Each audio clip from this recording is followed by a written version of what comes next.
Et puis on est parti pour les moissons 2026. Si on met tout le temps les deux moissonneuses en même temps, ça veut vite remplir les bennes.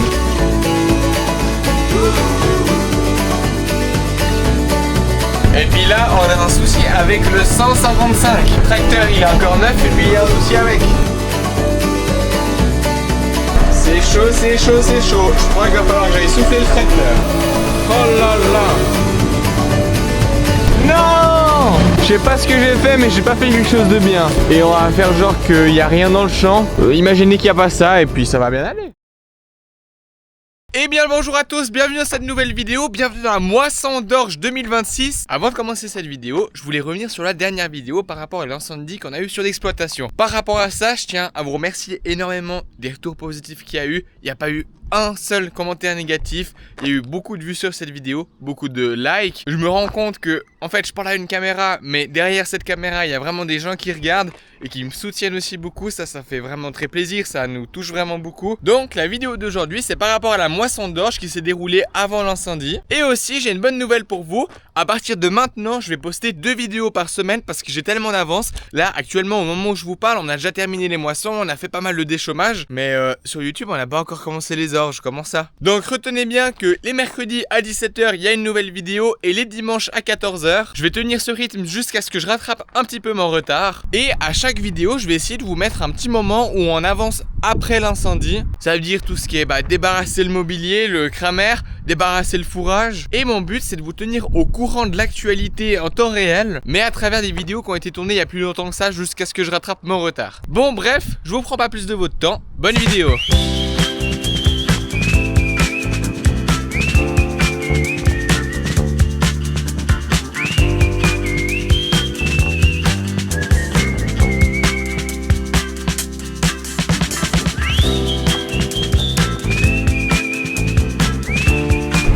Bonjour, aujourd'hui mardi 23 juin, j'espère que vous allez bien. Bienvenue dans cette nouvelle vidéo, installez-vous confortablement. Avant de la commencer, likez, abonnez, vous connaissez un petit peu la chanson. Et vous avez vu sur les premiers plans, on a accroché les 2 bennes avec nos employés. Parce que là, aujourd'hui, on bat l'orge. C'est le début des moissons 2026, on se réjouit. Ça fait un petit moment qu'on attendait ça. Et là, au niveau des voisins, il y en a beaucoup qui ont commencé. Au niveau de la date de moisson, c'est un petit peu précoce, mais ça commence à être un petit peu une tendance au fur et à mesure des années. L'année passée, on devait aussi être par ces eaux-là.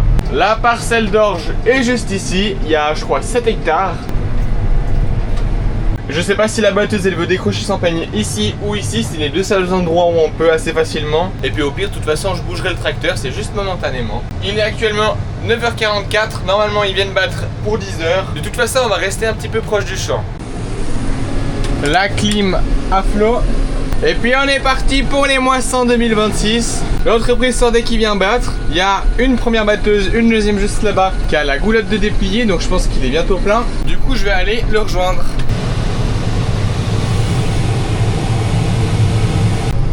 Première trémie dans la vailla.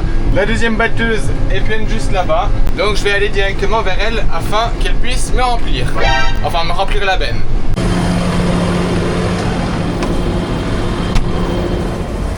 Bon, voyons voir, est-ce que je suis plein? Bon, il y a déjà tout ça. Ça fait une bonne moitié de benne qui est pleine. Avec une trémie là qui était presque pleine de 8000. Et puis celle-ci, je sais pas combien elle fait. Elle doit faire 6 ou 7000 litres de capacité. Si on met tout le temps les deux moissonneuses en même temps, ça veut vite remplir les bennes. Là, il y a Christophe, notre employé. Il est allé livrer la première vailla, la vieille vailla. Il est parti, je dirais, 10 minutes. Il doit pas être encore arrivé. Je dirais que pour aller là-bas, un tracteur doit y avoir 20 minutes. Allez, je pense qu'en 40 minutes, on fait le tour complet. Mais vu qu'on sait pas les rendements qu'il y aura, peut-être que s'il y en a beaucoup, on va avoir de la peine à suivre au niveau des bennes. Ce qui, honnêtement, j'aimerais bien qu'il y ait beaucoup de marchandises. Je préfère plutôt qu'on soit stressé avec les bennes plutôt qu'on attende pendant une demi-heure qu'on ait une qui soit remplie.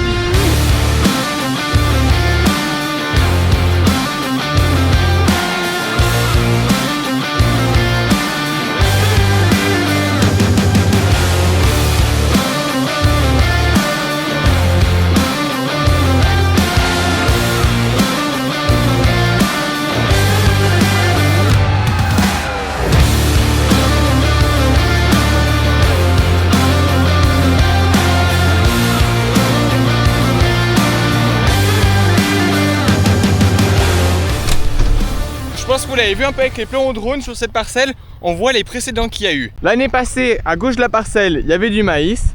à droite il y avait du maïs et une partie de sorgho monocoupe. Et au milieu de cette parcelle où il y a toutes les mauvaises herbes et aussi celle-ci, il y avait du blé. Et là sur cette parcelle on parle vraiment d'un régras rémanent. On a fait des désherbages qu'il fallait faire, ça n'a pas fonctionné. La manière dont on va pouvoir se rattraper, ce sera avec la rotation de culture. Sur cette parcelle après, on va faire plusieurs faux semis parce que vu qu'il y a pas mal de régras, c'est plein de régras justement. Les graines sont déjà en partie tombées par terre, va y en avoir pas mal par terre et il y aura beaucoup de repousse. L'idée ce sera en tout cas de faire un faux semis pour faire germer les graines, un deuxième pour tuer les graines. Dès la troisième fois, je pense qu'on sèmera la luzerne. Ça va encore dépendre des conditions météorologiques, on va pas semer la luzerne s'il annonce pas de pluie. Mais ça ce sera pour la suite, on verra un petit peu comment est-ce qu'on va faire ça pour pouvoir se débarrasser de ce régras. Puis là vous voyez, il y a les deux batteuses là. Il y en a une qui a les gyrophares, l'autre elle avait les gyrophares avant. Je pense qu'elles sont bientôt pleines les deux. Christophe est pas encore revenu, donc je pense qu'au niveau des bennes ça va être un petit peu limite, mais bah ma foi on va faire comme ça. Je vous ai dit on va pas se plaindre s'il y a trop de rendement. Batteuse presque vide, benne pleine à ras-bord.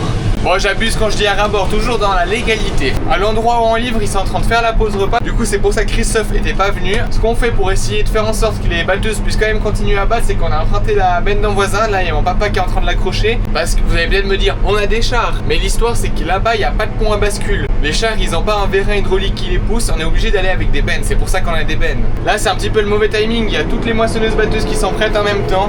Bon moi je prends la route et puis je vous dis à tout à l'heure. On dirait bien qu'on arrive. En fait je me rends compte que je vous ai sûrement jamais filmé cet endroit là. Et puis bah je sais pas pourquoi. L'année passée j'ai pas pu parce que j'étais pas là durant la moisson d'orge, je travaillais. Peut-être que l'année d'avant je vous avais montré un truc, c'est possible. Bon déjà revenu, déjà en train d'être chargé, il n'y a pas beaucoup de temps d'attente. Là ça va bien niveau humidité, la première benne elle était à 12,3 il me semble. La deuxième elle était à 14,2. À savoir que la norme c'est 14,5, donc la deuxième il y avait une partie c'était justement le milieu du champ qui était beaucoup plus verte. À mon avis c'est ça qui a fait augmenter l'humidité, parce que la première benne c'était uniquement le tour du champ. C'est bon, il a fini de vider parce qu'il a rempli l'autre vaillage juste avant. Et puis là on a un souci avec le 155. Misère. Tracteur il est encore neuf et puis il y a un souci avec. Je vais aller vider la moissonneuse juste ici. Tant que j'ai le tracteur allumé, autant que je fasse là. Ah mais non je peux pas. Ah, je me suis dit tant que j'ai le tracteur allumé je vais faire ça, mais en fait je peux pas parce qu'il y a l'orge juste ici. Donc retour à la case départ. Ah là là, quand tu vois les deux batteuses arriver comme ça, t'as intérêt à avoir des bennes de réserve. Et là, ça va bien, il y a le 210 avec la Vailla et le 5H trop étroite avec la benne qu'on a empruntée de l'agriculteur voisin. Et puis je vous ai dit que le 155 il est en panne. Ça doit sûrement avoir un lien avec le turbo si vous voulez. Si vous voulez, dès qu'on met beaucoup de gaz, qu'il est haut dans le régime, il y a un bruit d'air un petit peu qui apparaît. On a regardé, il n'y a pas de durite en lien avec le turbo. Nous, ça ne nous a pas l'air d'être sorti, en tout cas de ce qu'on a vu. Le 155 il est là-bas et il y a la benne qui est pleine. Et puis là, il y a du boulot. Tip top. Il y en a déjà un qui est en train d'attaquer la deuxième parcelle. Maintenant, il va pouvoir terminer de remplir ma benne. Je l'ai regardé, il reste juste un petit peu au fond. Ça comme ça c'est impeccable. Et comme vous avez vu il y a une deuxième benne derrière, donc on a un petit peu de marge. Et puis le temps que je fasse l'aller-retour, si vraiment il reste encore un petit peu, bah je pourrais mettre dans ma benne. Ah bah tip top, c'est bon pour moi. Bon bah je vais partir à la coopérative. Bon, de mon côté, deuxième benne que je livre. Je vous explique une petite chose, il est actuellement 15h03. J'ai pas encore commencé de manger, donc je vais m'empresser à y aller. Deuxième partie du champ, je vous avais dit qu'il commençait, ils ont arrêté parce que c'est un petit peu trop vert. Et du fait que ce soit trop vert, ça veut dire que c'est pas assez mûr. Si c'est pas assez mûr, c'est trop humide. Et puis nous on veut un grain qui est mûr, donc si c'est pas assez mûr, faut pas aller livrer du grain pas mûr. Enfin bref, je fais une petite pause. Au niveau des bennes, comme ça suit, y a pas besoin que j'aille. Les moissonneuses elles ont plié les gaules. Et bah ma foi, je pense qu'elles reviendront sûrement dans 3 jours pour terminer le petit coin. Et puis nous on doit encore regarder ce souci avec le 155. Bon allez, bon appétit à vous.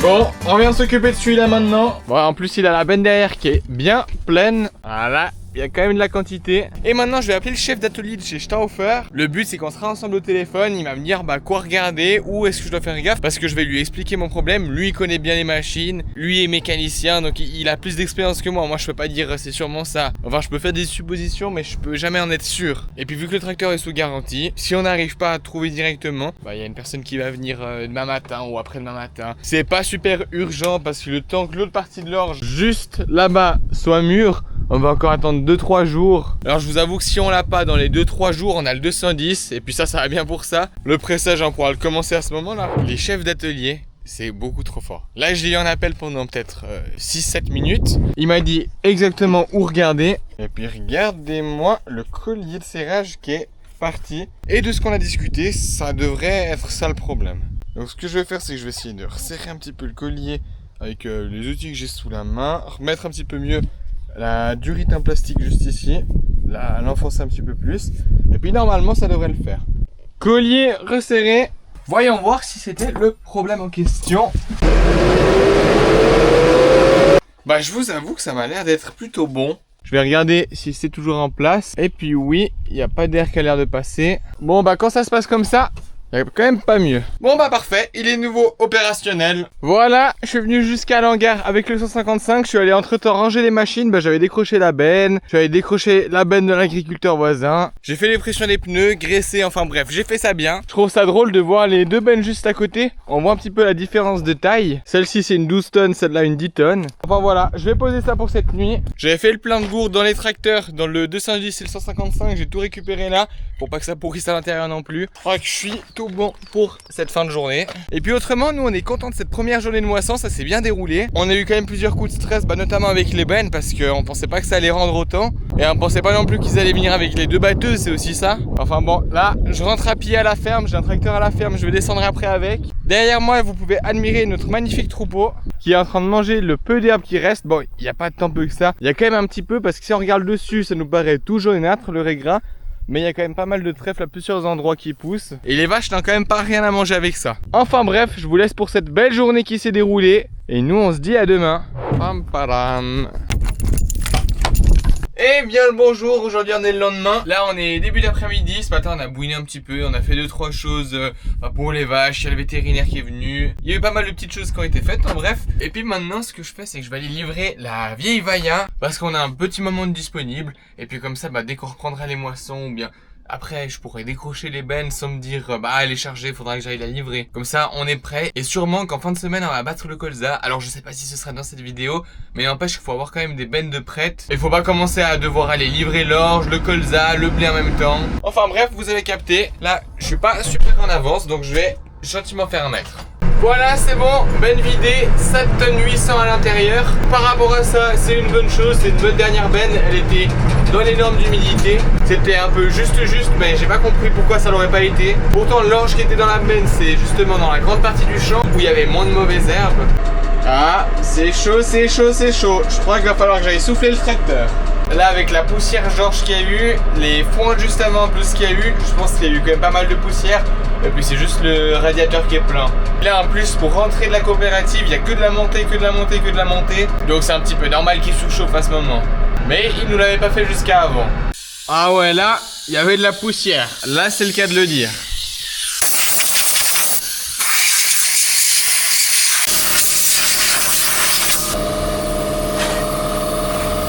Oh là là! Salut les copinous, j'espère que vous allez bien. Je vous fais une petite aparté dans la vidéo pour vous parler un petit peu de l'après-incendie. Qu'est-ce que ça donne? Qu'est-ce qu'on fait? À où est-ce qu'on en est? Mon but, ça va être de faire un petit peu à chaque vidéo ou toutes les 2 vidéos, un petit résumé avec qu'est-ce qu'on fait, à où on en est. Comme ça me permet un petit peu de vous tenir au courant au fur et à mesure des vidéos. Donc là, le planning, c'est qu'on est équipé masque à amiante. Et aujourd'hui, le but, c'est de bien commencer à enlever le fourrage qui est en place. Tout le fourrage qui a brûlé. Donc, nous voici sur les lieux. Vous voyez que mon papa a déjà bien avancé. Ce qu'il fait, c'est qu'il utilise le râteau-soleil pour faire des petites lignes. Avec ces petites lignes, il prend la fourche, il regarde s'il y a des déchets à l'intérieur afin de les mettre de côté. Et ensuite, une fois qu'on est sûr qu'il n'y a pas de déchets, on fait des tas comme ceci qu'on viendra prendre après avec l'épandeur. Mais ça par contre ce sera pas tout de suite, avec l'épandeur ce sera une autre fois, une fois qu'on a un petit peu de temps, pour ensuite épandre tout sur une parcelle. Vu que le fourrage sera le plus propre possible, les risques seront limités. Puis on a encore pas mal de boulot, il y a vraiment pas mal de fourrage. Et aussi le second objectif, ça va être de liquider ce cramère. On a reçu le feu vert de l'assurance.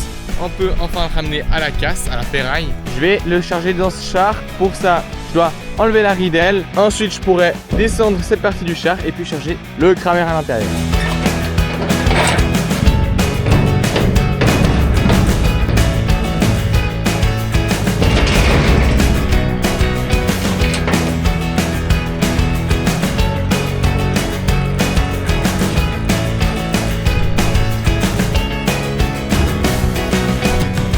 pas grand chose avec ce masque. Bon, première étape de fait, le char est ouvert. Je vais le crocher sur le Weidman, je vais me décaler là-bas, prendre les fourches à palettes, charger le Kramer. Comme ça, ce sera déjà une bonne chose de faite parce que c'est mine de rien assez encombrant et c'est pas très beau à voir.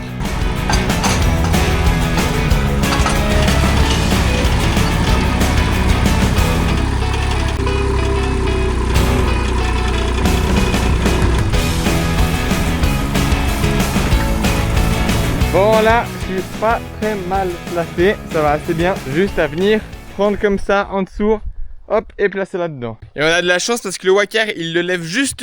Quand je lève le Kramer avec le Wacker il bip de partout, bip bip bip bip, non-stop. Mais heureusement que ça suffit et qu'il a assez de force. Mais on a trop le seum parce qu'il y a tous des outils, regardez notamment la pelle.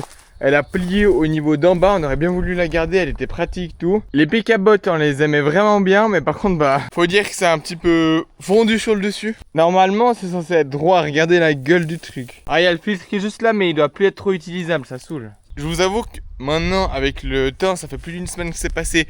J'ai l'habitude de voir le Kramer comme ça, je suis plus choqué, mais quand on prend un petit peu de recul, moi j'ai toujours vu en bon état le Kramer, jamais comme ça. Je trouve ça presque un peu choquant de le voir comme ça. Il n'y a même plus la prise de feu, elle a fondu. L'état du Wacker, là, embrasse s'étend le fourrage. Il y a toute la suie qui se dépose dessus. Et il devient noir le bousin. Et j'ose même pas vous montrer l'intérieur. Regardez-moi ça, toute la suie qui s'est déposée partout à l'intérieur. Avant il était propre, hein, je tiens à préciser. Moi je me réjouis d'une chose, c'est d'avoir terminé et de lui donner un bon coup à l'intérieur. Ça pourra que lui faire de bien parce que là... Aïe aïe aïe. Regardez l'état de mon doigt.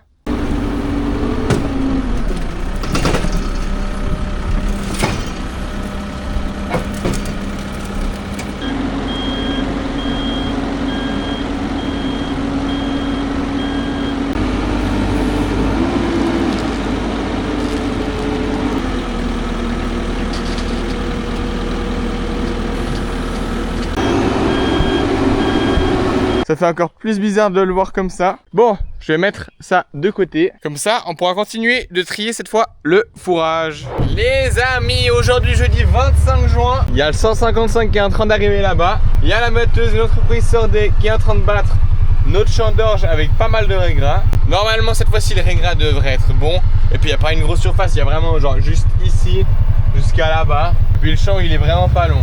L'idée ce sera de commencer à accrocher la botteleuse gentiment en fin d'après-midi, milieu d'après-midi. Comme ça après je vais commencer à botteler la partie juste ici qui a été récoltée il y a plusieurs jours. Là ça sera sec de chez sec comme ça de sûr.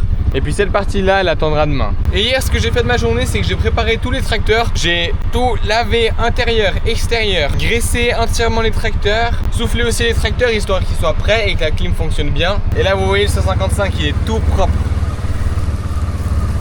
Ensemble de bottelage de sortie. Bon finalement je l'ai croché plus vite que prévu. Et à chaque fois je redoute ce moment. Pourquoi? Parce que je me salis entièrement pour mettre la prise de force. Elle est tellement lourde je suis obligé de la mettre sur l'épaule. Et après à chaque fois je suis sale. Donc maintenant le programme c'est coup de soufflage. Et puis ensuite on sera équipé pour aller botteler la paille d'orge.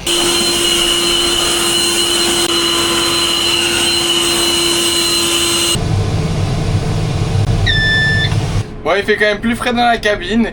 Ce qui a été fait, c'est que j'ai soufflé, graissé, je vais pas graisser tout de suite parce qu'on avait déjà graissé la dernière fois et on n'a pas fait beaucoup de bottes donc ça va aller pour cette fois. Mais après la paille d'orge, avant de recommencer si ce sera de la luzerne ou bien du blé, j'irai graisser la machine une prochaine fois. Ce qui manque maintenant dans la machine c'est de l'huile. L'huile elle est là pour justement lubrifier les chaînes. Et il faut être très prudent quand on bottelle de la paille d'orge parce que c'est très inflammable. Et si on a une machine qui est pas en ordre, ça peut arriver qu'elle prenne feu. C'est pour ça que là j'ai plutôt bien soufflé la botteleuse. Enfin bref, vous avez compris, il faut vraiment qu'elle soit en ordre. Et puis nous, on va y aller sans plus tarder. Bon bah changement de planning, je suis arrivé avec le tracteur juste ici. Le batteur a fini la parcelle. La benne est ici, elle est un peu plus de la moitié pleine. Et ce que je vais faire c'est que je vais aller la livrer. Et puis ce sera la première fois avec le 155 sur cette benne. Alors ça n'a pas du tout d'importance pour vous, mais moi je trouve ça un petit peu sympa. Là je me réjouis de voir comment est-ce que ça va aller à l'extracteur. Mais de toute façon il n'y a pas de raison que ça aille pas. Ah bah en fait finalement il y a quand même un petit peu de marchandises, il n'y avait même pas tout le champ. Bon là je vais avoir rendez-vous dans une trentaine de minutes. Et je contrôle juste voir si tout est bien attaché et puis voir où se situe l'hydraulique. Donc là sur le tuyau noir. Comme ça quand je vais devoir vider, je vais pas avoir l'air bête à pas savoir comment est-ce que je la vide. Nous y arrivons. La première étape c'est de me mettre sur le point en bascule juste ici. Donc j'avance doucement. Et à ce moment, ils viennent me peser. Ensuite, je vais aller livrer. Et une fois que j'aurai livré, je vais venir me repeser ici pour savoir quelle quantité est-ce que j'ai mis dans le silo. 13 d'humidité. C'est impeccable. Avant-hier, il y avait une humidité de 16, donc avec les petites graines de raisin qui sont passées lors du battage. Ça va bien parce qu'après avoir trié les impuretés, on arrive à une humidité de 13. Donc c'est exactement ce qu'il faut. La norme c'est 14,5, donc on est plutôt bien.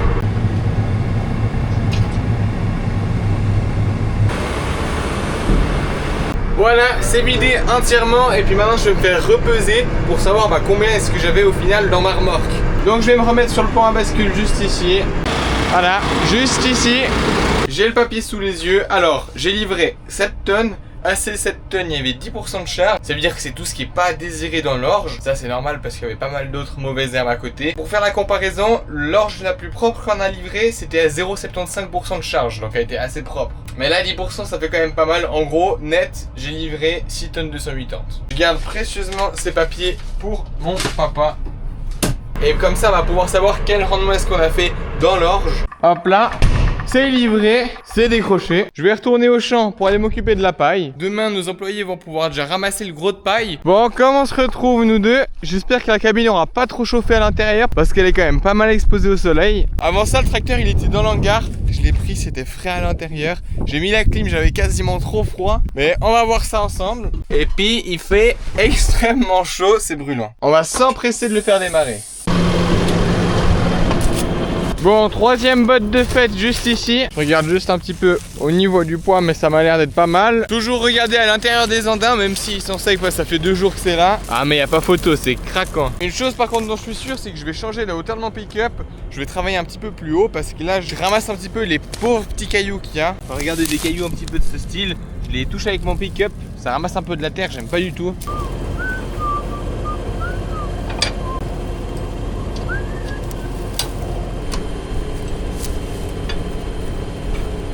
Là j'ai baissé la roue et en baissant la roue, le pick-up il va pas arriver jusqu'à tout en bas. Il va arriver un petit peu plus haut. Donc normalement je vais pas ramasser de la terre. Ah là franchement ça va quand même beaucoup mieux. Non! Je sais pas ce que j'ai fait mais j'ai pas fait quelque chose de bien. Je pense savoir ce qui s'est passé mais à vous l'expliquer ça me casserait la tête. Et on va faire genre qu'il y a rien dans le champ. Imaginez qu'il n'y a pas ça et puis ça va bien aller. Ça c'est une petite technique que je vous donne. Si une fois vous loupez une botte, il n'y a pas de souci, faites genre qu'il n'y a rien. Et ça ira très bien comme ça. Normalement il n'y a personne qui va rien vous dire. Source t'inquiète. Mais honnêtement ça fait déjà quand même quelques petites bottes. Puis cette année on garde la paille d'orge par rapport à l'année passée parce qu'on était un petit peu limite cet hiver. Enfin quand je dis cet hiver c'était l'hiver passé si on veut bien. L'année passée on avait broyé l'orge, broyé aussi quelques petits coins de blé parce qu'il nous semblait qu'on avait assez de bottes, mais finalement on s'est retrouvé à la fin de l'hiver avec plus énormément de bottes. Alors ça va bien parce qu'on a pu mettre les vaches très rapidement au pâturage, donc elles sont pas restées dans la stabulation encore très longtemps. Et genre on a terminé la saison avec 0 bottes de réserve. Tandis que l'année d'avant je crois qu'on en avait genre 90 en stock, un truc assez gros. Et après vu que dans notre rotation après l'orge on met de la luzerne, je trouve ça quand même mieux de ramasser les résidus qui restent, donc la paille. Parce que l'année passée on avait broyé les résidus, mais quand on avait travaillé le sol pour pouvoir implanter la luzerne,